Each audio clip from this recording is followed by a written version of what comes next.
तो hello guys, episode की शुरुआत में काबेमारू माई से पूछता है, तो तुम मुझे बताओ ये जो तेंसेन है वो लड़ाई में कौन सी शक्तियाँ यूज करते हैं। वही मायू ने अटकते हुए बताती है, ताओ, ताकतवर, कमजोर, डरावना। मगर काबेमारू को माई की बातें अच्छे से समझ में नहीं आ रही होती है। तो वहीं पे तामी और फुजी आपस में डिस्कस कर रहे होते हैं कि ये ताओ का मतलब होता क्या है।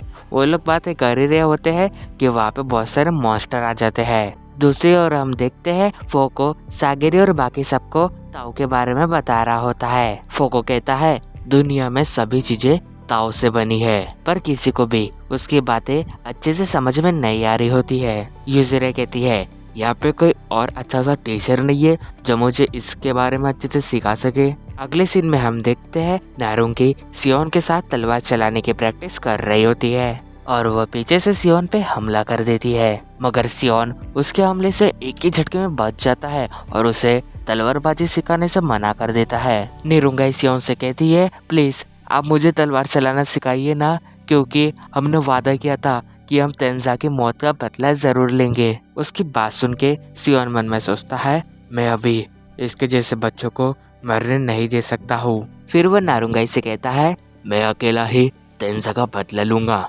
मैं इंतजार नहीं कर सकता तुम्हारा तलवारबाजी सीखने का। तभी नारुंगी उसे कहती है, मास्टर मुझे भी तलवारबाजी सीखनी है, क्योंकि जब मैंने आप पे छुप के हमला किया था तो आपने मेरे अटैक को एक ही झटके में डॉज कर लिया था। तो इससे पता चलता है कि आपके स्वॉर्ड्स की लेवल कितनी ऊंची है। फिर नेरुंगाई उसके पास आती है और रोते हुए उसे कहती है, प्लीज मुझे तलवारबाजी सिखाइए, मैं और जिसे पसंद करती हूँ उन्हें मरने नहीं दे सकती। इसके बाद सियोन नारुंगी से कहता है, तुम्हें नहीं पता इतनी सारी चीजें एक ही दिन में नहीं सीखी जा सकती। दुनिया की हर एक चीज तरंगे पैदा करती है और वही तरंगे हमारे शरीर के चारों ओर फैली होती है और इसी वजह से मैं तुम्हारे हाइट और वेट का पता लगा सकता हूँ और मैं यहाँ तक के भी बता सकता हूँ कि तुमने अपने बालों को बांधा हुआ है, क्योंकि अगर हम जब उन तरंगों को यूज करना सीख जाते हैं तो हमारे देखने और सूंघने की शक्ति बढ़ जाती है। इन तरंगों को इस्तेमाल करने के लिए तुम्हें अपने विचारों पे बहुत कंट्रोल करना पड़ेगा। और वही हमें पता चलता है फोको, माई और सियोन ताओ के बारे में अलग अलग तरीके से बता रहे होते हैं। वही सियोन नारुंगी से कहता है, अगर तुम्हें तरंगों को यूज करना है तो अपने दिमाग में शांति और गुस्से को एक जगह पे कंट्रोल करना होगा। अगर तुमने उसे अच्छे से कंट्रोल कर लिया तो तुम्हारी शक्ति कई गुना बढ़ जाएंगी। मगर इस टेक्निक को सीखने में बहुत समय लगता है और हमारे पास अभी उतना समय नहीं है। फिर नारुंगी सियोन से कहती है, सबसे पहले आप मुझे तलवार चलाना सिखाइए। जिसके बाद सियोन उसे बताता है, सबसे पहले तुम्हें अपनी तलवार को सीधा पकड़ना चाहिए और तुम्हें अपनी ताकत और फुर्ती को इंक्रीज करना होगा ताकि तुम अपने ओपोनेंट को आसानी से मार पाओ। पर वही हम देखते हैं कि सियोन के पीछे बहुत सारे मॉन्स्टर आ जाते हैं। वो मॉन्स्टर सियोन को पकड़ने वाला होता है, मगर सियोन उसको एक ही झटके में काट देता है और नारुंगी से कहता है, इस लड़ाई में तुम्हारी तलवार की तेजी सबसे ज्यादा जरूरी है। इसके बाद सियोन उन मॉन्स्टर को एक एक करके मार रहा होता है और नारंगी को तलवार चलाने के बारे में समझा भी रहा होता है। सियोन उससे कहता है, मैं तुम्हें तलवारबाजी चलाना नहीं सिखा सकता हूँ, अगर तुम मुझे ही देख के सीख सकती हो तो इसमें मुझे कोई एतराज नहीं है। इसके बाद वो दोनों मिलकर उन मॉन्स्टर को मारना शुरू कर देते हैं। वही सियोन सोचता है, हम इन मॉन्स्टरों को अकेले नहीं मार सकते, मुझे अपनी तलवार स्किल्स को और भी इंक्रीज करना पड़ेगा। पर मेरे इस आइलैंड पे होने की वजह से मेरे पास उतना समय नहीं है। एंड तभी सीन शिफ्ट होता है और हम देखते हैं कि वो सारे मॉन्स्टर काबेमारू की ओर बढ़ रहे होते हैं, मगर तामिया जाके उन सबको एक ही बार में मार देता है। और फिर वो काबेमारू से कहता है, मुझे लगता है हम ताओ के पावर से ही इन तेंसेन को हरा सकते हैं, मगर हमारे पास अभी उतना कुछ सीखने का समय नहीं है। हम इन मॉन्स्टर को मार के ही अपनी ताकत बढ़ाएंगे।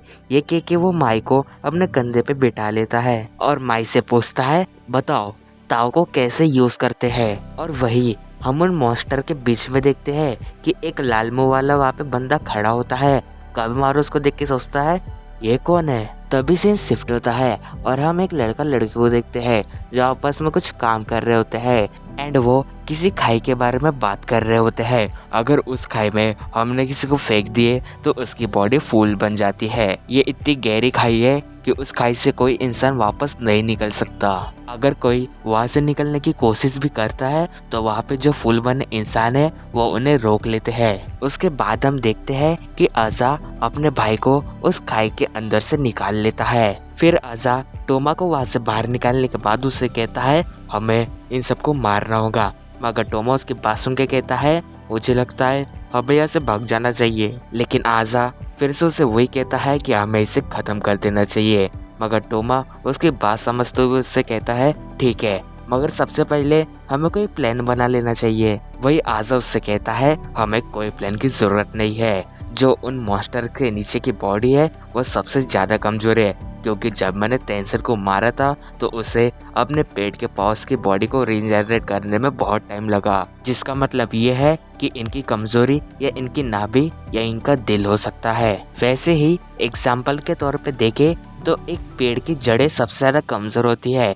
अगर हमने उसके ऊपर के भाग को भी काटा तो उसे कुछ नहीं होता, अगर हमने उनकी जड़ों को काट दिया तो उनको बहुत चोट आ सकती है। वही वो दोनों जब आपस में बात कर ही रहे होते हैं कि वहाँ पे एक अननोन सा पर्सन आ जाता है, जिसे देख के आजा और टोमा बहुत दूर चले जाते हैं। वो पर्सन उनसे कहता है उससे डरने की जरूरत नहीं है।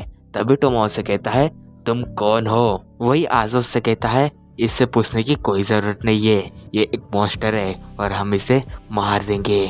जिसके बाद वो मॉन्स्टर उन दोनों से कहता है मुझसे डरने की ज़रूरत नहीं है, मैं बस टेंशन का आदेश मान रहा हूँ और यहाँ पे जांच पड़ताल करने को आया हूँ। वही मेरे बाकी के और भी दोस्त हैं जो बाकी के इंसानों की जांच पड़ताल करने को गए हैं। और मैं बता दूँ कि मेरा नाम डोसी है।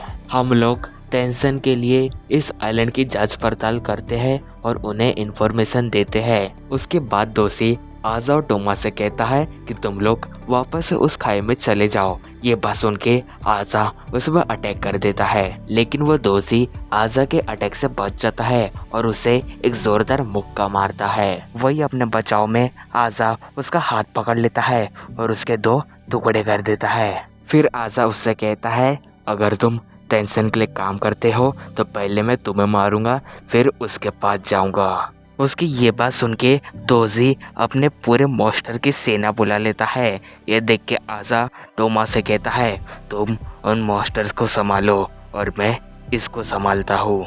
आजा के ये कहते ही टोमा उन मॉन्स्टर से लड़ने के लिए भिड़ जाता है और एक एक करके सबको मार रहा होता है। और दूसरी तरफ आजा और उस मॉन्स्टर की बहुत तगड़ी लड़ाई हो रही होती है, मगर वो मॉन्स्टर आजा पे भारी पड़ रहा होता है। टोमा ये देख के हैरान हो जाता है। फिर वो मॉन्स्टर आजा पे ऐसा अटैक करता है कि वो बेहोश हो जाता है और यहीं पे हमारा एपिसोड एंड हो जाता है।